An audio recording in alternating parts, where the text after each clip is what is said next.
దగ్గరకు వచ్చాం. మా ఆలోచన ఒకటి, ప్రజలు గెలవాలి, రాష్ట్రం నిలబడాలి. దీనికి మేమందరం కూడా ఒకటై మీ దగ్గరకు వచ్చాం. మావి 3 అజెండాలు, కానీ అజెండా ఒకటే. ఆ అజెండా సంక్షేమం, అభివృద్ధి, ప్రజాస్వామ్య పరిరక్షణ ధ్యేయంగా మేము మీ ముందరకు వచ్చామని చెప్పి కూడా నేను మీకు తెలియజేస్తున్నా. ఇప్పటికే నేను ప్రజాగణంలో 34 మీటింగ్లు పెట్టి 35వ మీటింగ్ గాజువాక్ వచ్చాను. మీ ఉత్సాహం చూస్తున్నా. ఇక్కడే కాదు, ఎక్కడ పోయినా కూడా 1 సైడ్ ఎలక్షన్స్ ఉన్నాయి. నెత్తిన పెట్టుకున్న కుంపటి ఎప్పుడు వదిలించుకుందామని మే 13వ తారీఖు కోసం మీరందరూ కూడా వెయిట్ చేస్తున్నారు. ఒకటే హామీ ఇస్తున్నా, రాబోయేది ఎన్డీఏ ప్రభుత్వమే. ఈ రాష్ట్రంలో జగన్మోహన్ రెడ్డి ఇంటికి మీ భవిష్యత్తు మాత్రం ఉజ్వల భవిష్యత్తుగా తయారు చేసే బాధ్యత మాది. నేను ఒకసారి 83లో చూశాను ఇంత ఉత్సాహం మీలో, 94లో చూశాను. ఈ రోజు 2024లో అంతటి ఉత్సాహం చూస్తున్నా, ప్రభుత్వం పైన కూడా అంత వ్యతిరేకత చూస్తున్నా. నేను ఒకటే మీ అందరినీ కోరుతున్నాను, ఈరోజు ఉత్తరాంధ్రం చూస్తే నాకు చాలా అభిమానం. మంచి వాళ్లుండే ప్రాంతం ఈ ఉత్తరాంధ్ర, అవునా కాదా అని మిమ్మల్ని అడుగుతున్నా. నేను ఎక్కువ సమైక్య ఆంధ్రప్రదేశ్ లో ముఖ్యమంత్రిగా విశాఖపట్నాన్ని ఒక ఆర్థిక రాజధానిగా తయారు చేయాలని, ఒక ఇండస్ట్రియల్ హబ్ గా తయారు చేయాలని, ఈ ప్రాంతంలో పెద్ద ఎత్తున పరిశ్రమలు రావాలని, ఇది అనుకూలమైన ప్రదేశాన్ని ముందుకు పోయాం. నేను అందుకే ఉదుహుదు వచ్చినప్పుడు మీరు చూశారు. ఉదుహుదు వస్తే అందరికంటే ముందు వచ్చిన వ్యక్తిని నేనే ఇక్కడికి, అవునా కాదా ఒక్కసారి గుర్తు చేసుకోండి. ఉద్దువుది ఎంత తీవ్రంగా వచ్చిందో అంత తొందరగా నేను ఇక్కడికి వచ్చా. వస్తే చూసి వెళ్లిపోలేదు. నేను ఇక్కడే మకాం పెట్టాను. 10 రోజులు ఇక్కడే ఉన్నా, బస్సులోనే ఉన్నా. మళ్ళా విశాఖపట్నాన్ని పూర్తిగా పునర్నిర్మాణం చేసిన తర్వాత, మీరందరూ మామూలు స్థాయికి వచ్చిన తర్వాత ఇక్కడి నుంచి వదిలిపెట్టిపోయాను. అది నాకు మీ మీద ఉండే ప్రేమ, అభిమానం అని చెప్పి మరొకసారి విజ్ఞప్తి చేస్తున్నా. ఆ ప్రేమ 2019లో రాష్ట్రంలో తెలుగుదేశం పార్టీ ఓడిపోయినా విశాఖపట్నంలో తెలుగుదేశం పార్టీ గెలిచింది, గెలిపించారు మీరు. ఈ రోజు నేను చూస్తున్నాను, నాకు అనుమానమే లేదు, విశాఖపట్నంలో ఒక పార్లమెంటు, 7 అసెంబ్లీలు మనమే గెలుస్తున్నామని చెప్పి నేను మీకు తెలియజేస్తున్నా. నేను ఆ రోజు ఒక ధ్యేయం పెట్టుకున్నాను, విశాఖపట్నం ఉదుహుదు కంటే ముందు, విశాఖపట్నం ఉదుహు తర్వాత అనే ధ్యేయం పెట్టుకొని అభివృద్ధి చేశా. ఐటీ కంపెనీలు తీసుకొచ్చాను, పరిశ్రమలు తీసుకొచ్చాను. ఇంకో పక్క మీరు చూస్తే ఎక్కడికక్కడ ఏ సదస్సు పెట్టినా విశాఖపట్నంలో పెట్టాను. ఇవన్నీ అభివృద్ధి చేశా. ఈ రోజు నేను అడుగుతున్నా, ఇక్కడ మీరు చూస్తే ఒక టూరిజం హబ్ గా, ఒక ఐటీ హబ్ గా, ఒక పరిశ్రమల కేంద్రంగా అనేక కార్యక్రమాలు చేసి, ఇప్పుడే భరత్ గారు చెప్పినప్పుడు మెడ్టెక్ జోన్ ఇక్కడనే పెట్టాను. 200 ఎకరాలు ఇచ్చాను. కనీసం 10,000, 15,000 మంది అక్కడ పనిచేసే పరిస్థితికి వచ్చారు. ఏదైనా సరే మెడికల్ ఎక్విప్మెంట్ మొత్తం మ్యానుఫ్యాక్చర్ చేయడానికి దేశంలోనే మొట్టమొదటిసారిగా మెడ్టెక్ పార్క్ తీసుకొచ్చాం. అది బ్రహ్మాండంగా రాణిస్తా ఉంది. అలాంటి కార్యక్రమాలు చేసి ఇక్కడ ఏదైతే ఐఐఎం తీసుకొచ్చాం, కొన్ని యూనివర్సిటీ తీసుకొచ్చాం, పెద్ద ఎత్తున ఇవన్నీ అభివృద్ధి చేశామని చెప్పి కూడా నేను మీకు తెలియజేస్తున్నా. నేను ఈ రోజు మిమ్మల్ని అందరినీ ఒకటే కోరుతున్నా, ఒకప్పుడు పరిశ్రమల కేంద్రంగా విశాఖపట్నాన్ని చేశాం. ఏం తమ్ముళ్ళు, ఇప్పుడు విశాఖపట్నం గంజాయి కేంద్రంగా తయారు చేసే పరిస్థితికి వచ్చారు, అవునా కాదా అని అడుగుతున్నాను. మొన్ననే మీరు చూశారు, విశాఖపట్నం పోర్టు ద్వారా 25,000 కేజీల డ్రగ్స్ ఇంపోర్ట్ చేస్తా ఉంటే పట్టుబడ్డారు. నేను అడుగుతున్నా, ప్రభుత్వ సహకారం లేకపోతే ఎవరికైనా ధైర్యం ఉంటుందా అని మిమ్మల్ని అడుగుతున్నా. ఎవరన్నా చేయగలుగుతాడా అని మిమ్మల్ని అడుగుతున్నా. ఈ రాష్ట్ర ప్రభుత్వం దీంట్లో దోషవునా కాదా అని మిమ్మల్ని అడుగుతున్నా. ఒక చిన్న ఉదాహరణ చెప్తున్నా మా ఆడబిడ్డలందరికీ, మా తమ్ముళ్ళకు కూడా, కుటుంబ పెద్దలందరికీ. మొన్న మా సెక్యూరిటీ సిబ్బంది ఒక అతను వచ్చి నాకు చెప్పాడు, ఒక స్టోరీ ఒకటి చెప్పాడు. ఇది వాస్తవంగా జరిగిన కథ. ఇది విజయవాడలో కుటుంబం, చిన్న కుటుంబం, చేనేత, మనం ఏదైతే సెలూన్ పెట్టుకొని బతుకుతున్నాడో ఒక వెనుకబడిన వర్గాల వ్యక్తి, భార్య ప్రైవేట్ కంపెనీలో పనిచేస్తుంది. ఇద్దరు కలిసి 25-30 వేల రూపాయలు డబ్బులు సంపాదిస్తారు. సంపాదించే క్రమంలో వాళ్ళకు ఒకే అబ్బాయి 8వ తరగతి చదువుతున్నాడు. ముగ్గురు ఆనందంగా ఉన్నారు. కానీ ఆ కాలనీలో కొంతమంది గంజాయి తెచ్చారు. ఈ అబ్బాయికి కూడా అలవాటు చేశారు. గంజాయికి బానిస అయిపోయాడు. కొన్ని రోజుల తర్వాత ఇంట్లోనే డబ్బులు తీసుకోవడం మొదలుపెట్టాడు. ఎవరి డబ్బులు తీసుకుని అడిగితే ఆ అబ్బాయి సమాధానం చెప్పలేదు. కానీ మొత్తం ఎన్క్వైరీ చేస్తే ఆ అబ్బాయి గంజాయికి అలవాటు పడ్డారని తల్లిదండ్రులు గుర్తించారు. ఏం చేయాలో చూశారు. అప్పటికే చేయి దాటిపోయింది. ఆ అబ్బాయిని తీసుకుని హైదరాబాద్ లో నేరుగా తీసుకు ఒక హాస్పిటల్లో పెట్టి, ఏదైతే గంజాయికి అలవాటు పడినప్పుడు మనం ఒక పని చేస్తాం, డి అడిక్షన్ సెంటర్ లో చేరుస్తాం. అక్కడ చేర్చారు. కొన్ని రోజులు ఉన్నాడు. 5 లక్షలు ఖర్చు పెట్టారు. కానీ తగ్గల, మళ్ళా ఇంటికి తీసుకొచ్చారు. ఎన్ని ప్రయత్నం చేసినా వీలు కాలేదు. ఈ అబ్బాయికి అలవాటు అయిపోయి బయట పోయి కొంతమంది పోతా ఉంటే వాళ్ళ దగ్గర దౌర్జన్యం చేసి డబ్బులు లాక్కొని ఒకరు పట్టుకుంటే పోలీస్ కేసు పెడితే ఆ అబ్బాయి ఇప్పుడు జైల్లో ఉన్నాడు. ఒక్క విషయం మీరు ఆలోచించుకోండి. అదే ఈ ముఖ్యమంత్రి తొలి రోజు ఈ రాష్ట్రంలో గంజాయి ఉందన్నప్పుడు సమీక్ష చేసి నివారణ చేసుంటే ఆ తల్లికి తండ్రికి ఆ బాధ వచ్చేదా? చదువుకునే అబ్బాయి ఈ పరిస్థితికి వచ్చేవాడా అని మిమ్మల్ని అడుగుతున్నా. నేను అందుకే ఇక్కడనే మిమ్మల్ని అందరినీ కోరుతున్నా. నేను గంజాయి ఉందని చెప్పాను, డ్రగ్స్ ఉన్నాయని చెప్పాను. ఇవి నివారించమని పోరాడాను.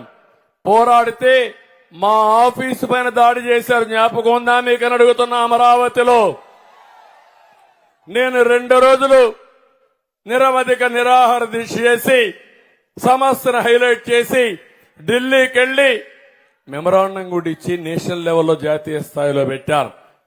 మీకు జ్ఞాపకం ఉన్నాయా ఇవన్నీ అడుగుతున్నా. నా కోసం చేశాను గంజాయి వద్దని. అదే నేను ముఖ్యమంత్రిగా ఉంటే ఈ రాష్ట్రంలో ఎవడైనా ఈ పని చేస్తే అదే చివరి రోజు అవునా కాదా అని మిమ్మల్ని అడుగుతున్నా. అది ప్రభుత్వం అంటే. ఇది ఒక చెత్త ప్రభుత్వం, చేతగాని ప్రభుత్వం. ఇది ఒక ఉదాహరణ మాత్రం ఇచ్చాను. ఇక్కడ రాళ్లేశారు. మళ్ళా చూశారా? వస్తా, దానికి కూడా వస్తారే. మిమ్మల్ని వదిలిపెట్టరు ప్రజలు. తరిమి తరిమి కొడతారు రేపటి నుంచి మిమ్మల్ని అందరినీ. గంజాయి బ్యాచ్, బ్లేడ్ బ్యాచ్ ఇక్కడ కూడా వచ్చింది. పోలీసులు ఏం చేస్తానో అది లేదు. నిన్న కూడా ఆ డ్రామాకు కూడా వస్తా. విజయవాడలో జరిగిన డ్రామాకు కూడా వస్తాం. మీరు ఇలాంటి చిల్లర పనులు చేస్తే, చిల్లర మూకగాని చేస్తే, ప్రజలు తిరగబడితే మీ బట్టలిప్పి తరిమి తరిమి కొడతారు. బీ కేర్ఫుల్ అని హెచ్చరిస్తున్నా. Jaganmohan Reddy, control your. ఈ జే గ్యాంగ్ ఒకటి ఉంది వాళ్లకు. దొరికాడా? దొరికాడా లేదా? దొరికినట్లేడు. ముందు రాళ్ళేశారమ్మా. ఇప్పుడు ఈరోజే పవన్ కళ్యాణ్ గారు తెనాల్లో మీటింగ్ పెడితే చేతగాని పిరికి పందలు ఆయన వరాహి పైన రాళ్లేశారు.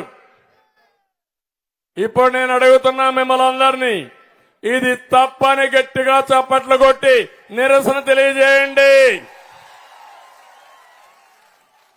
తమ్ముళ్ళు ఆడబిడ్డలు మీకు జ్ఞాపకం ఉందా? విశాఖపట్నానికి నేను వచ్చాను, జ్ఞాపకం ఉందా మీకు? వస్తే నన్ను విశాఖపట్నం నుంచి బయట రానియకుండా ఈ వైఎస్ఆర్ కాంగ్రెస్ గూండాలు అడ్డుకుంటే ఈ పోలీసులు ఆ రోజు చర్య తీసుకోకుండా ప్రేక్షకులుగా ఉండి నన్ను తిరిగి పంపించారు, జ్ఞాపకం ఉందా అని మిమ్మల్ని అడుగుతున్నా. నేను అమరావతిలో నేను రైతులకు సంఘీభావంగా నేను వెళితే నా మీద వైఎస్ఆర్ కాంగ్రెస్ రౌడీలు చెప్పులు, రాళ్లు, అదే మరి కర్రలతో దాడి చేశారు. ఆ రోజు డీజీపీ సమాధానం చెప్పాడు. ఏమన్నాడంటే, ఈ రోజు వ్యతిరేకత ఉంది, చంద్రబాబు నాయుడు అంటే ప్రజాస్వామ్యంలో ప్రొటెస్ట్ చేయొచ్చు, రాళ్లతో దాడి చేయొచ్చు, కాబట్టి నేను సమర్థిస్తున్నాను, సిగ్గు లేకుండా డీజీపీ చెప్పాడు. జ్ఞాపకం ఉందా అని అడుగుతున్నా. మా ఇంటికి ఒక ఎమ్మెల్యేగా ఉన్న వ్యక్తి రాళ్లు కర్రలు తీసుకొని వస్తే నేను నివారిస్తే మన మీద కేసులు పెట్టి ఆయన నా అపాయింట్మెంట్కి వచ్చారని చెప్పారు.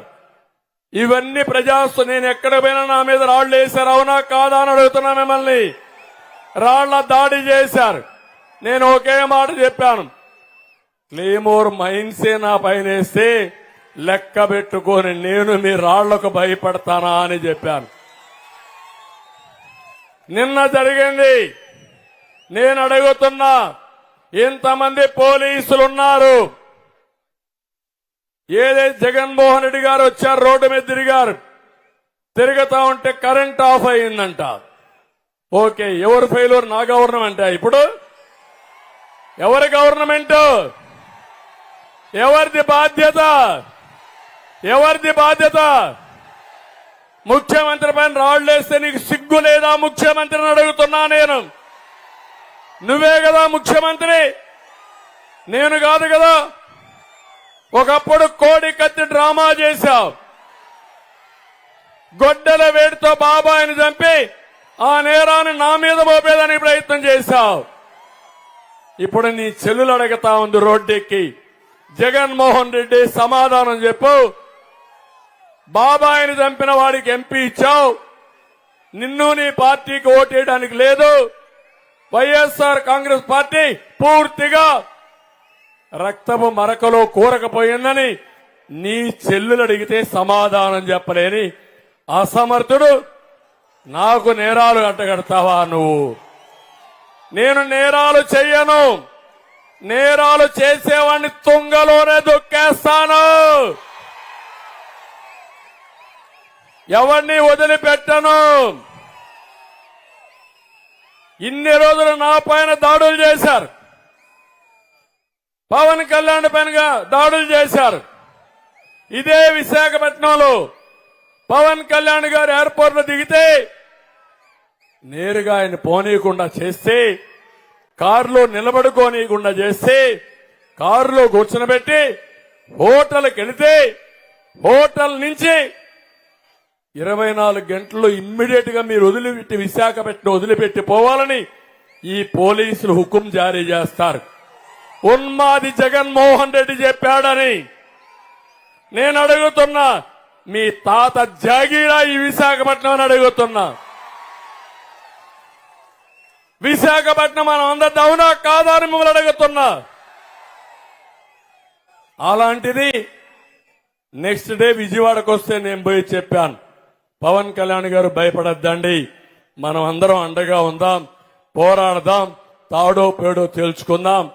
భయపడితే మనం చేయగలిగింది ఏమి లేదంటే, నన్ను అరెస్ట్ చేసినప్పుడు మొట్టమొదటిసారి స్పందించిన వ్యక్తి పవన్ కళ్యాణ్ గారు అని చెప్పి నేను మీకు తెలియజేస్తున్నా. ఈ రోజు పోలీసులకు కూడా ఇష్టం లేదు, మనసు చంపుకొని తప్పుడు పనులు చేశారు, చేయించారు. ఈ రోజు నేను చూశాను 2 సంఘటనలు. నిన్న ముఖ్యమంత్రి పైన దాడి చేస్తే రాయి పడితే అది కూడా చీకట్లో గులకరాయి. అర్థమైన తమ్ముడు, చీకట్లో గులకరాయి. ఇప్పుడు పడింది ఎలుగులో రాయి. అవునా కాదా? అవునంటే చెప్పండి మీరందరూ. అంటే కరెంటు ముఖ్యమంత్రి పోతా ఉంటే కరెంట్ ఉండదా? ఏంటి డ్రామా? ఎవడికి నేర్పిస్తావు డ్రామా? 14 ఏళ్లు ముఖ్యమంత్రిగా చేశా. నువ్వు పేగు లెక్కేస్తే ఆవులిస్తే నీ పేగులు లెక్కేస్తా నేను.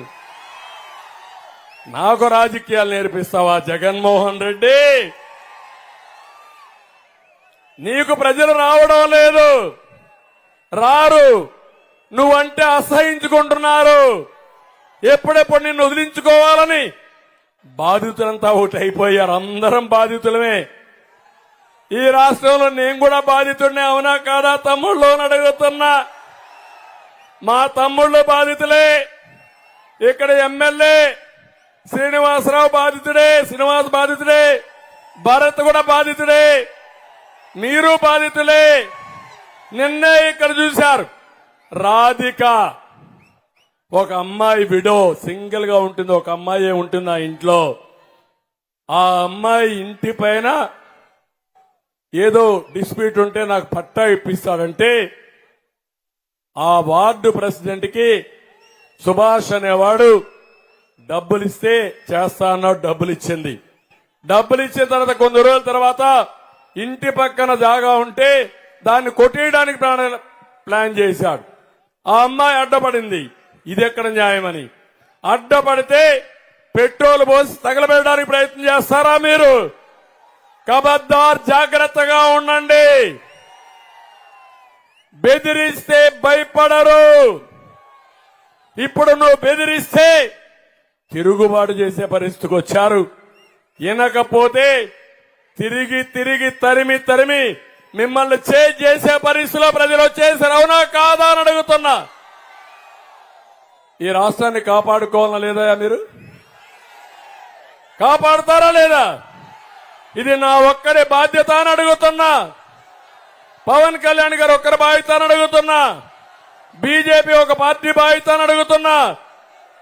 మేము అందుకే చెప్పాం, ప్రజలు గెలవాలి, రాష్ట్రం నిలబడాలి, ఉన్మాది నుంచి రాష్ట్రాన్ని కాపాడుకోవాలి, ఈ పిల్లల భవిష్యత్తును కాపాడాలి.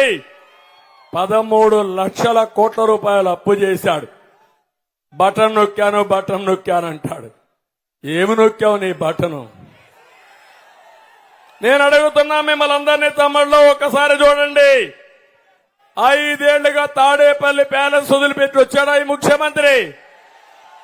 విశాఖపట్నం వస్తే అన్ని కాలేజీలు, స్కూల్స్ అన్ని హాలిడే. అవునా కాదా? దారిలో చెట్లన్నీ నరికేయాలి, బలవంతంగా అందరూ రావాలి. రాకపోతే పెన్షన్ కట్టు, రేషన్ కట్టు. ఇప్పుడు నీ పవర్ కట్ చేయడానికి ప్రజలందరూ కూడా సిద్ధంగా ఉన్నారు. ఇంకో పక్క నేను అడుగుతున్నా మిమ్మల్ని, ఈ భస్మాసురుడు జగన్మోహన్ రెడ్డి మీరు నమ్మారు, ఓటేశారు, మీ నెత్తినే చేయబెట్టాడు ఈ భస్మాసురుడు. మీకు ఓటుంది, వజ్రాయుధం ఉపయోగించండి. రేపు రాబోయే 13వ తారీఖున మేలో భస్మాసుర హోద జరగాలి. సిద్ధమా అని నేను మిమ్మల్ని అడుగుతున్నా. ఏం తమ్ముళ్ళు, మీ ఆదాయం పెరిగిందా?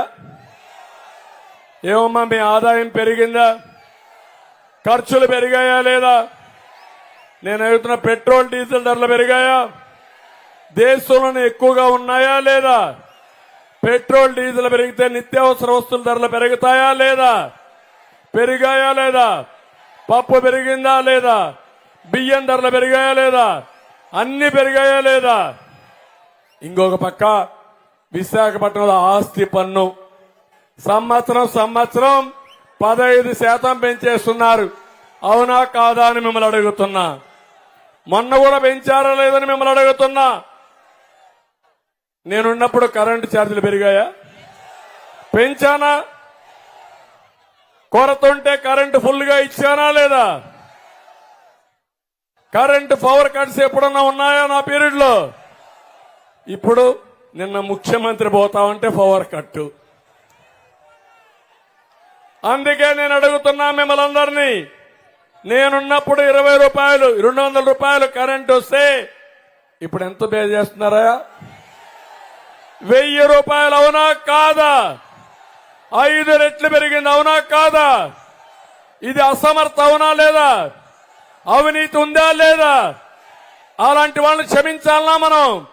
అది అడిగితే మన మీద దాడి అని అడుగుతున్నా మిమ్మల్ని. ప్రజలకు జవాబుదారితనం లేదా ఈ ముఖ్యమంత్రికి? అంటే పులివెందల పంచాయతీ, పులివెందల పంచాయతీ ఒకటే పంచాయతీ, గొడ్డలి పంచాయతీ. ఆ గొడ్డలి పంచాయతీ విశాఖపట్నంలో మీకు కావాలా అని మిమ్మల్ని అడుగుతున్నా. నేను అందుకే ఒక మాట చెప్పా, జగన్మోహన్ రెడ్డి నీ ఫ్యాన్ అరిగిపోయింది, తిరగడం మానేసింది. ఇప్పుడు ఆ ఫ్యాన్ ఈసారి ఎన్నికల్లో ముక్కలు ముక్కలుగా చించేస్తారు. మా వాళ్ళందరూ ఇరగ్గొడేస్తారు, ఎత్తపోయి డస్ట్బిన్ లో బారేస్తారు. నువ్వు ఒక పని చేయి, గొడ్డలు తెచ్చుకో, నీ సింబల్ గొడ్డలుగా మార్చుకో, అప్పుడు నీకు ఓట్లు వేస్తారని చెప్పి భయపడతారా అని మిమ్మల్ని అడుగుతున్నా. ఆ రోజులు అయిపోయినాయి. తమిళ్ళు ఎన్నికల ముందేం చెప్పాడు మీ అందరికి జ్ఞాపకం ఉందా? ఇంటింటికి వచ్చాడు లేదా పాదయాత్రలో? ఆ రోజు నేను పాదయాత్రగా అలో చేయకపోతే ఏమయ్యా తిరిగేవాడా ఈ ముఖ్యమంత్రి? తమ్ముళ్ళు ఎంఆర్పీఎస్ గుర్తించడమా మళ్ళా పెడదురు, వెనకాన కనపడాలి, ముందు వెనకాన కనపడి మళ్ళా ఇద్దాం, జెండాలు ఇద్దాం, మీ విషయం కూడా నేను మాట్లాడదాం. అందరూ ఎంఆర్పీఎస్ గుర్తించాలి, జెండాలు చుట్టు పెట్టుకోవాలి. ఈ రోజు మీరు చూస్తే ఎన్నికల ముందొచ్చి నెత్తిన చెయ్యి పెట్టి నిమిరి బుగ్గలని చేతులతో రుద్ది ముద్దులు పెట్టి ఇప్పుడు పిడిగుద్దులే గుద్దులు. 5 ఏళ్లుగా అతని దెబ్బలకు తట్టుకోలేక ఆత్మహత్యలు చేసుకున్నారు. చాలా మంది బాధపడిపోయే పరిస్థితికి వచ్చారు. నేను అడుగుతున్నా, ఈరోజు ఏ వెనుకబడిన వర్గాలన్నా ఈయన పాలనలో బాగుపడ్డారా తమ్ముళ్ళు అని అడుగుతున్నా. తెలుగుదేశం పార్టీ బడుగు బలహీన వర్గాల పార్టీ, ప్రత్యేకంగా వెనుకబడిన వర్గాలకు అండగా ఉంటాం. బీసీ డిక్లరేషన్ ఇచ్చాం. జై హో బీసీ, తెలుగుదేశం పార్టీ విధానం. ప్రతి ఒక్క బీసీని బాగు చేస్తాం. సంవత్సరానికి 30,000 పెడతాం. 5 ఏళ్లలో 1,50,000 కోట్ల రూపాయలు పెట్టి మా బీసీల్ని బాగు చేసే బాధ్యత ఈ కూటమి తీసుకుంటుందని మీ అందరికీ హామీ ఇస్తున్నా. 50 సంవత్సరాలకి పింఛనిచ్చే ఏర్పాటు చేస్తాం. సంవత్సరానికి 1,000 కోట్లు పెట్టి 5 ఏళ్లలో 5,000 కోట్లు పెట్టి ఆదరణ కింద ఆధునిక పనిముట్లు ఇప్పిస్తాం. కార్పొరేషన్ డబ్బులు ఇస్తాం. మళ్లీ పూర్వ వైభవం మా వెనుకబడిన వర్గాలకు తీసుకొచ్చే బాధ్యత మాది. స్థానిక సంస్థల్లో 34% రిజర్వేషన్లు పెట్టిస్తాను కూడా మీకు తెలియజేస్తున్నా. తమిళ్ళు ఇసుకలో దోపిడీ జరుగుతా ఉందా లేదా అని అడుగుతున్నా.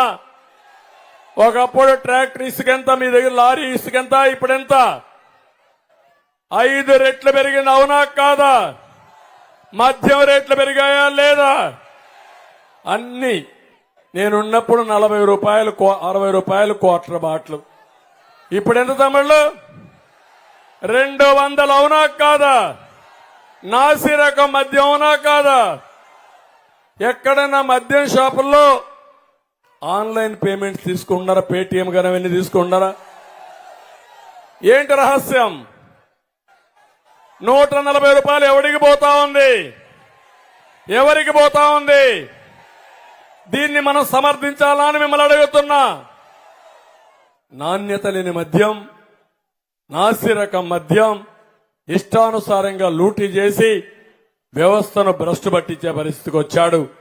అందుకే నేను చెప్తున్నా, అన్ని వ్యవస్థలు భ్రష్టు పట్టాయి. అన్ని వ్యవస్థల్ని విధ్వంసం చేశారు. మీ ఊర్లో 5 ఏళ్లలో ఈ గాజువాకలో ఎలాంటి అభివృద్ధి కార్యక్రమం జరిగిందా అని మిమ్మల్ని అడుగుతున్నా. ఎక్కడా ఒక్క చిన్న అభివృద్ధి జరిగిన దాఖలాలు లేవు. అందుకే ఆ వర్గం ఈ వర్గం అని లేదు. అందరూ నష్టపోయారు. ఈ రోజు నేను ఒకటే మీ అందరికీ హామీ ఇస్తున్నా, భవిష్యత్తులో మిమ్మల్ని అందరినీ ఆదుకునే బాధ్యత మేము తీసుకుంటాం. తప్పకుండా ప్రతి ఒక్క వర్గానికి న్యాయం చేసే బాధ్యత మాదని మరొకసారి మీ అందరికీ హామీ ఇస్తున్నా. ఈ రోజే మీరు ఒకసారి చూస్తే నేనేదో విమర్శించడానికి రాలేదు. విమర్శ అంటే మీకు అందరికి అర్థమైంది. మళ్లీ జరిగే రోజు రాబోయే రోజుల్లో మీ భవిష్యత్తుకు భరోసా ఇవ్వడానికి వచ్చాను. అభివృద్ధి చేయడం తెలిసిన పార్టీ తెలుగుదేశం పార్టీ. అభివృద్ధి చేయడం తెలిసిన పార్టీ భారతీయ జనతా పార్టీ. ఈరోజు దేశంలో సంపద సృష్టించడంలో బ్రహ్మాండంగా ముందుకు తీసుకుపోతున్న వ్యక్తి నరేంద్ర మోడీ గారు. కానీ ఈ రాష్ట్రం అన్ని విధాలా నష్టపోయింది. ఈ రోజు నా బాధ్యత ఏంటంటే నేను ఆ విషయం కూడా మీకు చెప్పాలి. 40 ఏళ్లుగా మీరందరూ మమ్మల్ని గౌరవించారు, ప్రత్యేకంగా నన్ను అభిమానించారు. సమైక్య ఆంధ్రప్రదేశ్ లో అందరికంటే ఎక్కువ ముఖ్యమంత్రిగా ఉండే అవకాశం ఇచ్చారు. నా జీవితంలో ఎప్పుడూ మర్చిపోలేను. ప్రతిపక్ష నాయకుడిగా కూడా అవకాశం ఇచ్చారు. కానీ ప్రతి క్షణం ఒకటే బాధ్యతగా ఆలోచించాను. నా వల్ల ఈ రాష్ట్రం బాగుపడుతుంది, మీకు న్యాయం చేయాలి, మన పిల్లలకు ఉద్యోగాలు ఇవ్వాలి, రైతులను ఆదుకోవాలి, మా మహిళలను ఆదుకోవాలి, బడుగు బలహీన వర్గాలకు న్యాయం చేయాలి. ఇవన్నీ జరగాలంటే సంపద సృష్టించాలనే ఉద్దేశంతో నేను ముందుకు పోయాను. ఆ రోజు అందుకే మీరు చూస్తే విశాఖపట్నం గాని హైదరాబాద్ నగరాన్ని గాని సంపద సృష్టించి మా పిల్లలకు ఉద్యోగాలు ఇచ్చి ఈరోజు ముందుకు నడిపించాం. అయితే హైదరాబాద్ నగరం తెలంగాణకి వెళ్ళింది, విభజన జరిగింది. మనకు వచ్చే ఆదాయం వాళ్ళకి పోయిన తర్వాత మళ్లీ మనకు ఒక బాధ్యత పడింది, రాష్ట్రాన్ని కాపాడుకోవాలని. అందుకే నేను అమరావతిని ప్రారంభించాను, పోలవరం ప్రారంభించాను, నదుల అనుసంధానంతో ముందుకు పోయాను, 16 లక్షల కోట్ల రూపాయలు పెట్టుబడులు తీసుకొచ్చాను. 2029కి దేశంలోనే నెంబర్ 1 రాష్ట్రంగా తయారు చేసి నరేంద్ర మోడీ గారు దేశాన్ని అభివృద్ధి చేసి నేను ఈ రాష్ట్రాన్ని అభివృద్ధి చేసి తెలుగు జాతి రుణం తీర్చుకోవాలని నేను ముందుకు పోయాను. కానీ దుర్మార్గుడు వచ్చాడు, ప్రజావేదిక కూల్చివేతతో ప్రారంభించాడు, విధ్వంసంతో ముందుకు పోయాడు. మాట్లాడితే ప్రొక్లైన్లు పంపించాడు, ఇంకా ఎక్కువ మాట్లాడితే జైల్లో పెట్టాడు, ఎక్కడికక్కడ వేధించాడు. నాలాంటి 14 సంవత్సరాలు ముఖ్యమంత్రిగా ఉన్న వ్యక్తి నా మీదనే ఇన్ని కేసులు పెట్టాడంటే ఇప్పుడు ఎలక్షన్ కమిషన్ కోసం నామినేషన్ వేయడానికి నేను డీజీపీకి ఒక లెటర్ పెట్టాను. నేను ఎప్పుడు నా జీవితంలో డీజీపీకి లెటర్ పెట్టలా. నా మీద ఎన్ని కేసులున్నాయి ఇవ్వయ్యా, ఇస్తే నేను అఫిడవిట్ లో పెట్టాలా, పెట్టకపోతే నా నామినేషన్ రిజెక్ట్ అవుతుంది. కాబట్టి ఇమ్మని అడిగారంటే ఏ పోలీస్ స్టేషన్ లో ఎన్ని కేసులున్నా నాకే తెలియదు నా మీద. అర్థమైన తమిళ్లో ఇప్పుడు ఇక్కడికి వచ్చాను, నా మీద ఒక కేసు పెట్టేస్తారు. ఇప్పుడు చెప్పరు, ఒక నెల తర్వాత 2 నెలల తర్వాత మెల్లిగా ఒక నోటీసు పంపిస్తారు, అట్లనే పెట్టి కేసు ఉంటుంది. అంటే ఇది అన్యాయం అవునా కాదని అడుగుతున్నా. ఎవరైనా తప్పు చేస్తే తప్పు చేసిన వ్యక్తికి నోటీసు ఇవ్వాలా లేదా, తర్వాతనే కేసు పెట్టాలా లేదా, ఎలాంటి సమాచారం ఇవ్వకుండా కేసులు పెట్టడం దుర్మార్గం అవునా కాదా? నాలాంటి వాటిపైన కేసులు పెడితే మీరు ఒక లెక్క తమ్ముళ్ళు, మీరు ఒక లెక్క అని అడుగుతున్నా. నాలాంటి వాడే తట్టుకోలేకపోతే మీరు తట్టుకుంటారా అని నేను అడుగుతున్నా. నేను మీకోసం పోరాడితే నేను జగన్మోహన్ రెడ్డికి విరోధిని అంటే నేను కూడా కాడి పడేసి 40 ఏళ్లు ఆదరించిన మిమ్మల్ని వదిలిపెట్టి నేను కూడా దంకోవాలా, పారిపోవాలా? పారిపోమంటారని అడుగుతున్నా. అదే నిలబడ్డా, అదే నిలదొక్కున్నా, మళ్లీ ఒక ప్రతిజ్ఞ చేసుకున్నా, ఒకే మాట అనుకున్నా, ఒకే సంకల్పం. 40 ఏళ్లు నన్ను గౌరవించారు, తిరిగి రాష్ట్రాన్ని ఘాటిలో పెట్టి మళ్లీ అన్ని రాష్ట్రాలతో సమానంగా చేసి తెలుగువాడు చొక్కా ఎత్తి తిరిగేట్టుగా చేయాలనేదే, కాలర్ ఎగరేసుకొని తిరగాలనేది నా ఆలోచన. అందుకే ధైర్యంగా ముందుకు వచ్చా. ఎన్ని ఇబ్బందులు పెట్టా ముందుకు పోయా. నిన్న మీరు చూడండి, సంఘటన జరిగింది. బుద్ధి జ్ఞానం ఉంటే ఏం చేయాలి? అందరం కండెమ్ చేశాం. నేను కండెమ్ చేశాను. నేను నేరుగా ప్రోగ్రాం చూసుకొని హైదరాబాద్ పోతే ఎయిర్పోర్ట్కి వస్తాను నాకు సమాచారం చేస్తే మా వాళ్ళని అడిగి ముందు సంఘటన మీద కండెమ్ చేద్దాం, తర్వాత మాట్లాడదామన్నాను. నేను కండెమ్ చేశాను, ప్రధానమంత్రి కండెమ్ చేశారు. మేము రాజకీయాలు ఆలోచించలేదు. సంఘటన పట్ల అందరం కూడా స్పందించాలనుకున్నాం. కానీ ఈ ముఖ్యమంత్రి అర్ధగంట 15 నిమిషాల్లో అక్కడనే నా ప్లే కార్డ్స్ తీసుకొని నన్ను నరకాసుడని లేదంటే ఇంకొకటని ప్లే కార్డ్స్ పెట్టి నేనే దోషని, నేనే ఏపిచ్చానని ఇష్టానుసారంగా మాట్లాడే పరిస్థితికి వచ్చాడు. నిన్న సాయంత్రం నుంచి చూశాను, ప్రతి ఒక్క పేటీఎం బ్యాచ్ కుక్కలు ఉంటాయి, కొన్ని పేటీఎం కుక్కలు మొరగతానే ఉంటాయి. ఇవి ఏం మొరగతారో కూడా తెలియదు కుక్కలకి. ఇష్టానుసారంగా నేనే కారణం అంట. నీ మీద రాళ్లు వేయించాల్సిన ఏది గులకల వేయించాలా నీ మీద? నేను నీ పోలీసులయ్యా, నీ కరెంటు డిపార్ట్మెంట్, నీకు సిగ్గు లేకపోతే నువ్వు ముఖ్యమంత్రిగా రాజీనామా చేయి. 1 గంటలో ఎట్లు ఇవ్వాలని అడ్మినిస్ట్రేషన్ ఇచ్చే సత్తా నాకుంది. చేసి చూపించిన ట్రాక్ రికార్డ్ నాకుంది. నీ బాబాయి నువ్వే చంపి నా మీద నేరోపణ చేసి ప్రజల సానుభూతి తెచ్చుకోవాలని దుర్మార్గుడు నువ్వు. తర్వాత నీ చెల్లెల్ని కేసులు పెట్టి వేధించిన దుర్మార్గుడు నువ్వు. కోడికత్తి డ్రామా ఆడి కోడికత్తో నేను ఉపయోగించానంటే నేను పొడవడానికి. అంటే ఏం మాట్లాడతావు? ఇప్పుడు ఎవడో గులకరాయి వేస్తే నేనే ఇప్పించాను గులకరాయి. ఆ గులకరాయి వేశాను కాబట్టి నా మీద రాళ్లు వేస్తావా నువ్వు? బాంబులేస్తేనే భయపడలా నేను, ఈ రాళ్లకేం భయపడతాను నేను? తప్పుడు పనులు చేయొద్దండి. పవన్ కళ్యాణ్ పైన రాళ్లు వేస్తాను, నా పైన రాళ్లు వేస్తాను, ప్రధానమంత్రి వస్తే మైక్ కట్ చేస్తాను. మేం భయపడిపోతాను అనుకుండా నేను అడుగుతున్నా ఒక మాట. ప్రధానమంత్రి వచ్చాడు, మైకులు పెట్టాం, పని చేయలేదు. నేను అప్పీల్ చేశాను, ప్రధానమంత్రి గారు అప్పీల్ చేశారు, మైక్ లేదు చూడమన్నారు. కొంతమంది టవర్లు ఎక్కితే ప్రధానమంత్రి సాక్షాత్తు అప్పీల్ చేశాడు, దిగండి దిగండి మీ ప్రాణం ముఖ్యమని. పోలీసులకు బాధ్యత లేదని నేను అడుగుతున్నా. నేను అప్పీల్ చేసినప్పుడు పోలీసులు వెళ్ళండి, ఒక దారం పట్టుకోండి, వాళ్ళందరినీ ఎన్నిక పంపేయండి, కంట్రోల్ అవుతుందని చెప్తే ఒక్కరు కూడా యాక్ట్ చేయాల. అంటే మా మైకులు ఫెయిల్ అయిపోవాలా, ప్రధానమంత్రి కూడా మాట్లాడకూడదనే దురుద్దేశంతో మీరు చేశారు. ఆ రోజు ఎందుకు మీరు ఆఫీసర్ల పైన చర్యలు తీసుకోలేదని నేను అడుగుతున్నా, సమాధానం చెప్పమంటున్నా. నిన్న కరెంట్ ఆఫ్ చేసిన వాళ్ళ పైన, ముఖ్యమంత్రి పైన, గులకరాయి వేసిన వాళ్ళ పైన ఎందుకు యాక్షన్ తీసుకోలేదు? ఎవడేశాడు ఇది? చెప్పాలి కదా మీరు. 24 గంటలైంది, డిపార్ట్మెంట్ ఏం చేశారని నేను అడుగుతున్నా, ఎక్కడున్నారని నేను అడుగుతున్నా. సిఎస్ కు బాధ్యత లేదా? డీజీపీకి బాధ్యత లేదా? ఇంటెలిజెన్స్ కు బాధ్యత లేదా? నా మీద దాడి చేపిస్తూ పైశాచిక ఆనందాన్ని పొందుతారా? ఒక ఎంపీని అరెస్ట్ చేసి పోలీస్ లాకప్ లో పెట్టి ఇష్టానుసారంగా కొట్టి ఆ వీడియో చూస్తావా ముఖ్యమంత్రి? నువ్వు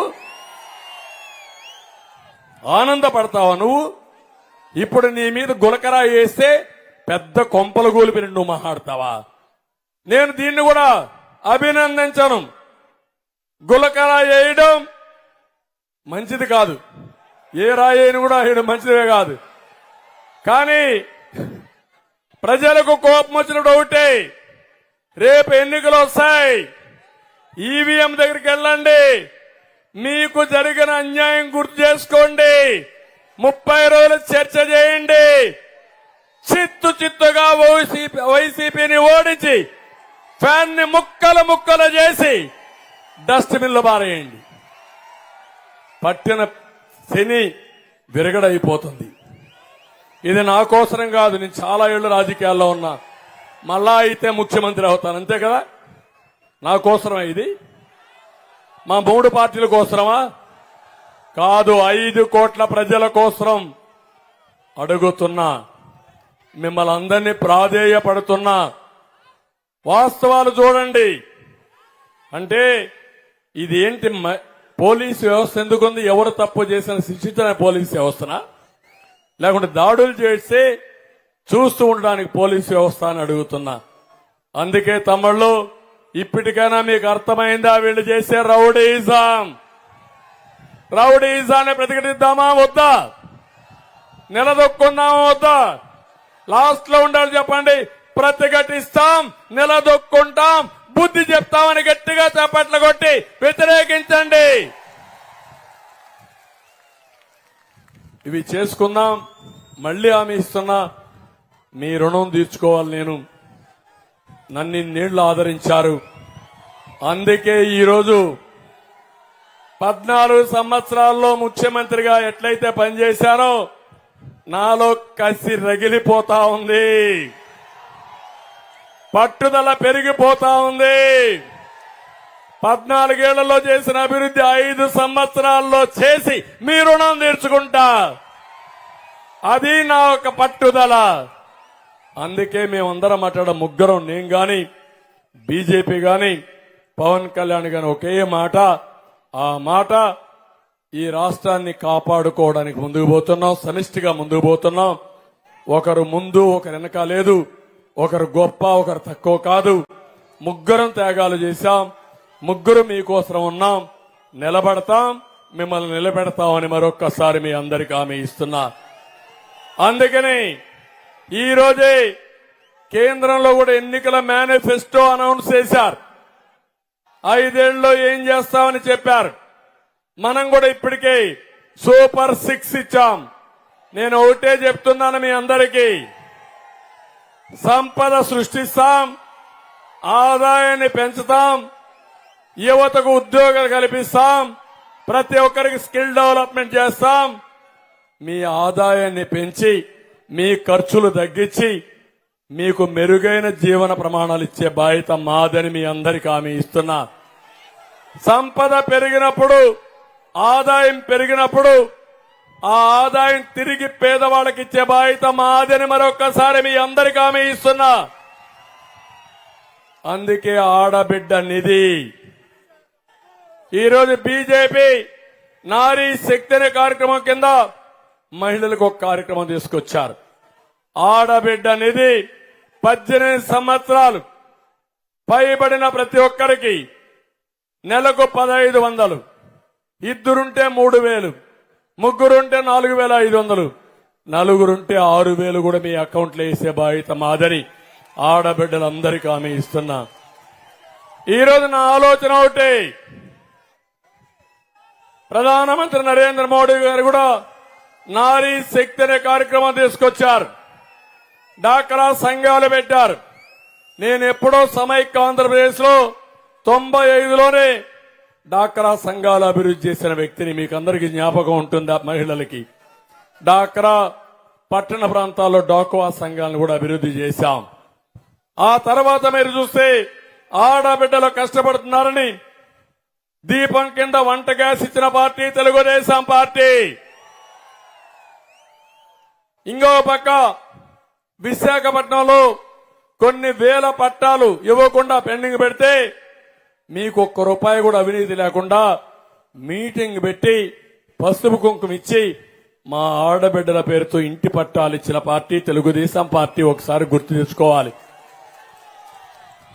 ఇంకో పక్క ఆత్మ గౌరవం కింద మరుగుదొడ్లు కట్టించిన పార్టీ తెలుగుదేశం పార్టీ. ఆస్తిలో సమాన హక్కు ఇచ్చిన party Telugu Desam party. TIDCO houses కట్టి ప్రధానమంత్రి గారు ఇచ్చిన ఇండ్లు 12 లక్షల ఇండ్లు ఈ రాష్ట్రంలో ప్రారంభించిన పార్టీ తెలుగుదేశం పార్టీ. ఇప్పుడు ఒకటే హామీ ఇస్తున్నా, ఈ విశాఖపట్నంలో ఏ ఒక్కరికి ఇల్లు లేదనకుండా కేంద్ర సహకారం తీసుకుని టిట్కో ఇళ్లు గాని ఇండివిజువల్ గా ఇళ్లు గాని మీకు కట్టించే బాధ్యత మాదని మీ అందరికీ హామీ ఇస్తున్నా. ఇంకో పక్క ఇప్పుడు ఇచ్చిన 1 సెంటు భూమి కూడా నేను రద్దు చేయను. కట్టిన ఇండ్లు పూర్తి కాకపోతే పూర్తి చేపిస్తాం. అదనంగా 2 సెంట్ల భూమి ఇస్తాం. అందరికి ఇండ్లు కట్టిస్తాం. ఏ పేదవాడు ఇల్లు లేదనకుండా ఇండ్లు కట్టిస్తాం. ఇంకొక పక్కన తల్లికి వందనం కింద మీ పిల్లలు ఎంతమంది ఉంటే అంతమందికి 15,000 ఇస్తా. ఒకరుంటే 15,000, ఇద్దరుంటే 30,000, ముగ్గురుంటే 45,000, నలుగురుంటే 60,000 కూడా ఇచ్చి మీ రుణం తీర్చుకుంటాం. జనాభా స్టెబిలైజ్ కావాలి. పిల్లలే మన ఆస్తి. ఆ పిల్లల కోసం ఇవన్నీ చేస్తామని చెప్పి కూడా నేను మీకు తెలియజేస్తున్నా. దీపం కింద 3 సిలిండర్లు ఉచితంగా ఇస్తాం. ఉచిత ప్రయాణ సౌకర్యం ఏర్పాటు చేస్తాం. కేంద్రం కూడా ఆలోచిస్తా ఉంది. మహిళల్ని లక్షాధికారులు చేయాలని కేంద్రం ఒక కార్యక్రమం తీసుకున్నారు. దాన్ని ఉపయోగించుకుంటాం. మన రాష్ట్రంలో ఎక్కువ మంది మహిళలపైన శ్రద్ధ పెట్టి మిమ్మల్ని డబ్బులు సంపాదించే మార్గం, లక్షాధికారులుగా చేసే మార్గం మేము చూపిస్తామని మరొక్కసారి మీ అందరికీ హామీ ఇస్తున్నా. ఇక్కడుండి పిల్లలందరికీ ఒకటి హామీ ఇస్తున్నా. 20 లక్షల ఉద్యోగాలు క్రియేట్ చేస్తాం. నేను మిలీనియం టవర్ కట్టాను, ఇక్కడ జ్ఞాపకం ఉందా మీకు? ఐటీ కంపెనీలు తెచ్చాను, జ్ఞాపకం ఉందా మీకు? అన్ని పోయినాయి. మళ్లీ ఇక్కడ ఇండస్ట్రీస్ కి ప్రాధాన్యత ఇస్తాను. చదువుకున్న పిల్లలకు ఉద్యోగాలు ఇప్పిస్తాను. మీకు అందరికీ ఒకటి హామీ ఇస్తున్నా. వర్క్ ఫ్రం హోమ్ తీసుకొస్తా విశాఖపట్నంలో. వస్తా. అది చేస్తూనే ఇక్కడ మీ అందరిని కోరేది, ఇక్కడ విశాఖపట్నం స్టీల్ ప్లాంట్ కూడా ఆంధ్రప్రదేశ్ రాష్ట్రం అందరూ కూడా ఆలోచించేది విశాఖ ఉక్కు ఆంధ్రుల హక్కు అని పోరాడిన నినాదం ఇప్పుడు కూడా జ్ఞాపకం ఉంది. నేను ఆ విషయంలో మీరు ఒక్కసారి చూస్తే ఇక్కడ విశాఖపట్నంలో కార్మికులు స్ట్రైక్ చేస్తా ఉంటే నేను వచ్చి ముఖ్యమంత్రికి ఒక మాట చెప్పాను. అదృష్టమో దురదృష్టం, నువ్వు ఒక ముఖ్యమంత్రికి తగలబడ్డావు, నువ్వు లీడ్ చేయి, నీ వెనక నేను వస్తా, ఢిల్లీకి పోదాం, మన సెంటిమెంట్ చెప్దాం, కేంద్రాన్ని అడుక్కుందాం, దీన్ని ప్రైవేటైజ్ చేయకుండా కాపాడుకుందామని నేను ఆ రోజు పిలిపిస్తే వచ్చాడా ముఖ్యమంత్రి? ఇప్పుడు ఓటడిగి హక్కుందా ముఖ్యమంత్రికి? నేను 14 సంవత్సరాలు ముఖ్యమంత్రిగా పనిచేసి సుదీర్ఘ రాజకీయ అనుభవం ఉండి ఒకప్పుడు వాజ్పేయి గారు ప్రధానమంత్రిగా ఉంటే ప్రైవేటైజ్ చేస్తానంటే ఆయన్ని మెప్పించి ఒప్పించి డబ్బులు ఇప్పించి ప్రైవేటైజ్ చేయకుండా కాపాడింది నేనే ఆ రోజు. అవునా కాదా? అలాంటిది నేను స్వచ్ఛందంగా వచ్చి ముఖ్యమంత్రి చెప్తే నువ్వేమి ఆకాశాన్ని చూడిపడ్డావా అంటే ఏమనుకుంటున్నా నువ్వు? మీ నాన్న కంటే ముందు నేను ముఖ్యమంత్రిని. అమాతను ఇంగిత జ్ఞానం లేకుండా, గౌరవం లేకుండా ఇష్టానుసారంగా బిహేవ్ చేస్తున్నాడు. అందుకే నేను చెప్తున్నా, ఇక్కడ భరత్ని గారిని గెలిపించండి ఎంపీగా, పల్లా శ్రీనివాస్ని గెలిపించండి. విశాఖ స్టీల్ ప్లాంట్ కోసం మేము అన్ని విధాల ప్రయత్నం చేసి కేంద్రాన్ని మెప్పించి దీన్ని ప్రైవేటైజ్ చేయకుండా చూసే బాధ్యత మేము తీసుకుంటామని మీ అందరికీ హామీ ఇస్తున్నా. ఇది కాకుండా ఈరోజు పేదవాళ్ళందరికీ కూడా పింఛన్ ఇస్తాం. 4,000 రూపాయలు పింఛన్ పెంచాను. మామూలుగా అయితే అధికారం వచ్చిన తర్వాత ఇస్తాం. శవ రాజకీయాలు చేశాడు ఈ ముఖ్యమంత్రి. అందుకే సవాలు విసిరా. పేదవాళ్లపైన ఎవరి ప్రేమ ఉందో తేల్చేద్దాం. నేను ముఖ్యమంత్రి అయిన వెంటనే ఏప్రిల్ నుంచి పేదవాళ్లకు పింఛన్లు 4,000 ఇస్తానని సవాలు విసిరా. నోరు మూసేశాడు. తర్వాత ఏం మాట్లాడడం లేదు. అంత మునుపు శవ రాజకీయాలు చేశాడు. జూన్ 4వ తారీఖు రిజల్ట్స్ వస్తాయి. జూలై నెలలో ఈ 3 నెలలు కూడా బకాయిలన్నీ ఇచ్చి ఒకేసారి 7,000 నుంచి బకాయిలు మొత్తం ఇచ్చే బాధ్యత నాదని మీ అందరికి హామీ ఇస్తున్నా. ఇంకో పక్క వాలంటీర్లు ఉన్నారు, వాళ్ళని పురుగొల్పారు ఉద్యోగాలు రాజీనామా చేయమని. నేను ఒక మాస్టర్ జోల్ట్ ఒకటి ఇచ్చా, 5,000 రూపాయలు 10,000 రూపాయలు చేస్తా. అంతేకాదు మీరు బానిసలుగా ఉండడానికి అవసరం లేదు.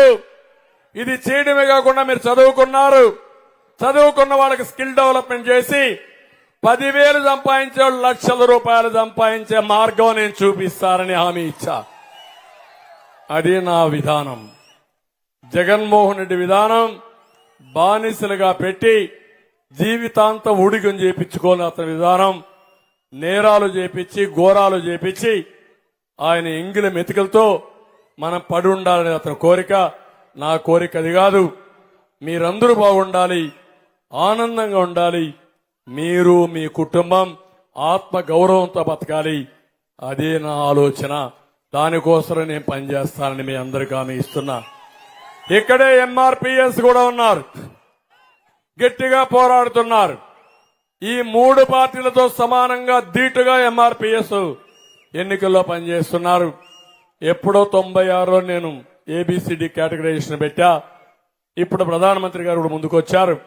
తప్పకుండా మళ్లీ ఎస్సీస్ లో ఏబిసిడి కేటగరైజేషన్ పెట్టి జిల్లాల వారీగా మీకు ఈ కేటగరైజేషన్ అమలు చేస్తామని చెప్పి కూడా నేను మీకు తెలియజేస్తున్నా. తమ్ముళ్ళు ఇవన్నీ చేస్తాం.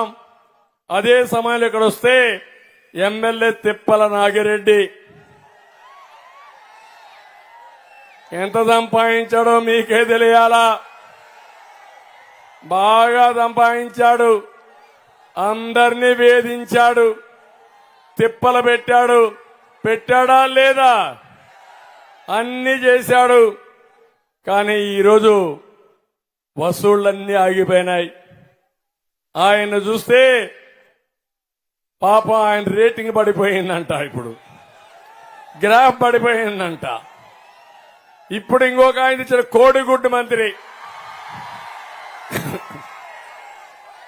ఏంటయ్యా పరిశ్రమలు అంటే? కోడి గుడ్డు పొదగాలి,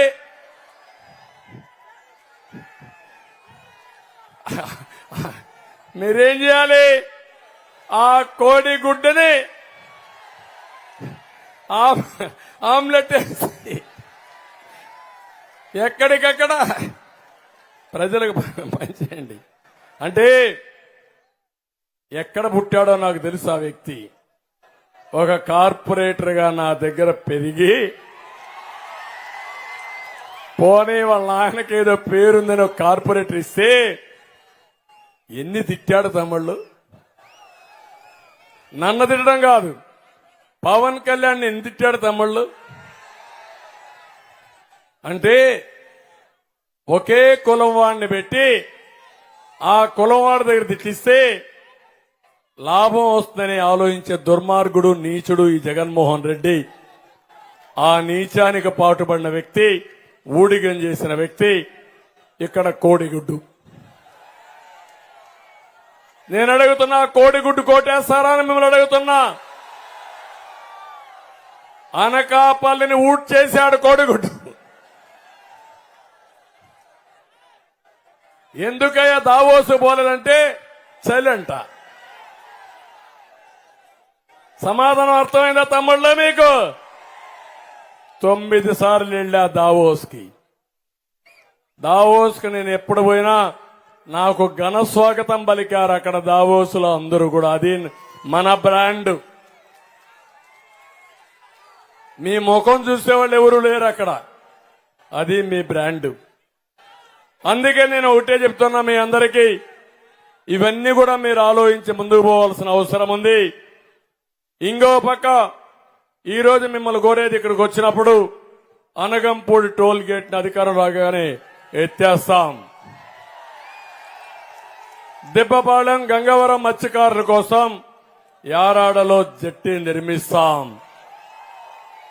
పోర్టు సమీప గ్రామాలు కాలుష్యంతో ఇబ్బంది పడుతున్నాయి, ఈ సమస్యను కూడా పరిష్కారం చేస్తాం.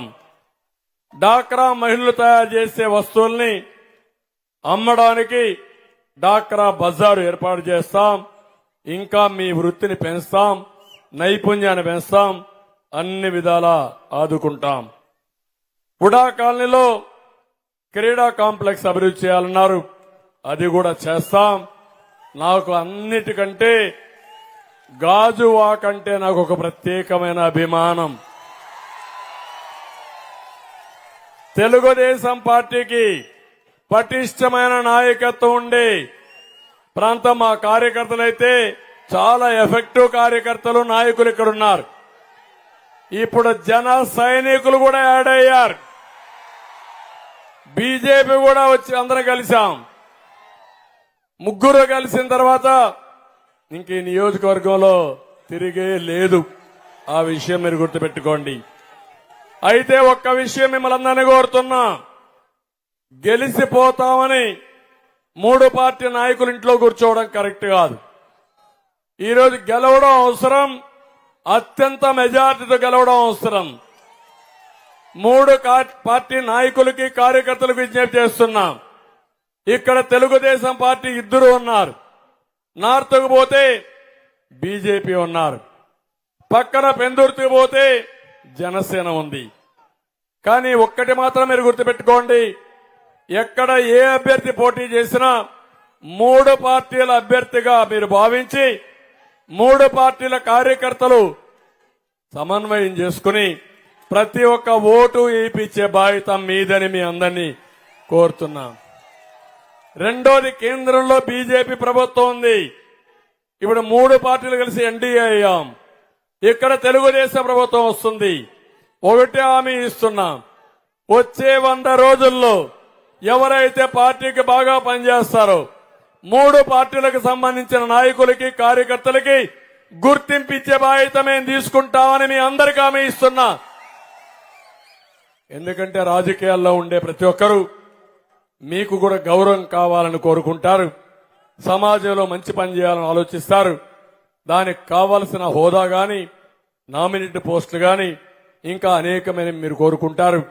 తప్పకుండా అవి చేయడం, అభివృద్ధి కూడా మీ ద్వారా చేయడం మేము బాధ్యతగా తీసుకుంటామని మరొక్కసారి మీ అందరికీ హామీ ఇస్తున్నా. ఇప్పుడు నేను అడుగుతున్నా మిమ్మల్ని, తమ్ముళ్ళు సిద్ధమా అని మిమ్మల్ని అడుగుతున్నా. ఏమమ్మా సిద్ధమా అని మిమ్మల్ని అడుగుతున్నా. ఏంటి పెద్దలు మీరు సిద్ధమా అని అడుగుతున్నా. జగన్మోహన్ రెడ్డి డ్రామా కంపెనీ అర్థమైందా అని మిమ్మల్ని అడుగుతున్నా. నిన్న గులకరాయి వేస్తే నేను ఖండించా, నా మీద రాయేశారు, నువ్వు ఖండించావా జగన్మోహన్ రెడ్డిని అడుగుతున్నా. మా పవన్ కళ్యాణ్ వారాహి వాహనం పైన రాళ్లేశారు, ఖండించావా అని అడుగుతున్నా. నీ ప్రాణం ఒకటి, మా ప్రాణం ఒకటి అని అడుగుతున్నా. నీకు గౌరవం కావాలి, మాకు గౌరవం అవసరం లేదా? నీకు రక్షణ కావాలి, మాకు రక్షణ అవసరం లేదా? నీకంటే ఎక్కువ స్థాయి వ్యక్తులం మేము. ఆ విషయం నువ్వు గుర్తుపెట్టుకో, నువ్వు చిల్లర మనిషివి. పవన్ కళ్యాణ్ గారు తనకంటూ ఒక రంగంలో, సినిమా రంగంలో ఎదురులేని వ్యక్తిగా ఎమర్జ్ చేయడం అవునా కాదా అని నేను అడుగుతున్నా. 40 ఏళ్లు నన్ను గౌరవించారు, అవునా కాదా అని మిమ్మల్ని అడుగుతున్నా. అలాంటివి చేస్తే నిన్న సాయంత్రం ఆయన గులకరాయి పడుతుంది, పేటీఎం బ్యాచ్ అక్కడనే వ్యాన్ దగ్గర కూర్చొని 5 నిమిషాల్లో నా ప్లే కార్డ్స్ పెట్టుకొని డెమాన్స్ట్రేషన్ చేస్తారు. అంటే 15 నిమిషాల్లో చేశారంటే ఇది డ్రామా అవునా కాదా? అవునా కాదా తమ్ముళ్ళు? సమాధానం చెప్పాలా లేదా? జగన్మోహన్ రెడ్డి, సజ్జల, సుబ్బారెడ్డి, విజయసాయిరెడ్డి, పెద్దిరెడ్డి మీ అబ్బా సొత్తా ఈ రాష్ట్రం? మీ తాత జాగీరా ఈ రాష్ట్రం? మేం బానిసలు అనుకుంటున్నారా మీరు?